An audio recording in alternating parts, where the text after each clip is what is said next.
direct a movie with Prabhas. I don't know whether you already had the script or once you thought of Prabhas, then you started developing the theme. I don't know which happened first, but what aspect of Prabhas did you want to exploit on the screen, or did you want to direct him as a director? So I know every actor is brilliant, you know, when he comes on screen and everything. That I'm not taking away from anybody. Of course, each one has their own. But the one particular thing, and I told him earlier also, was the way he can show innocence and then he can burst out to be a monster is something that I haven't seen with everybody.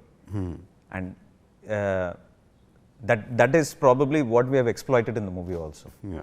Of him looking like a sheep one moment and him turning into a lion the next. That is Deva actually. that is the character. Yeah.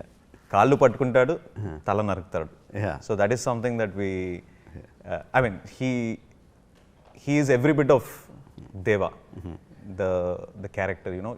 He's not, he does not like conflicts, but when it comes to his doorstep, he is not going to let it go. Yeah.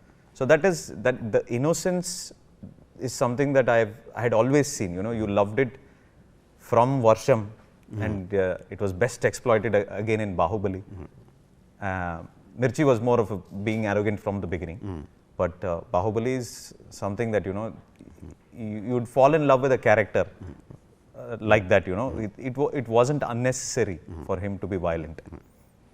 And that is also something that we are doing with Salaar.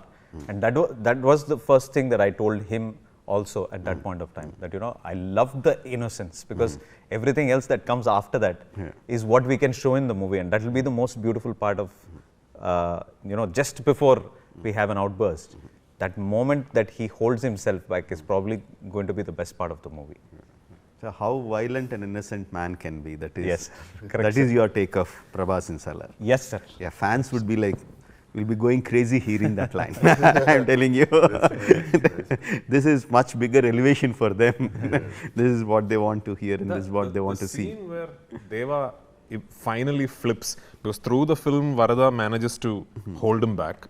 At one point, even Varada can't. He loses the control.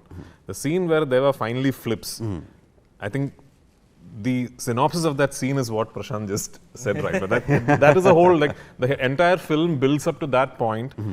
Until then, you don't know why are people talking about him? What is a big thing? And then there's a flip that happens, and that scene, I think you should just see in the theater. Now you are getting me more excited.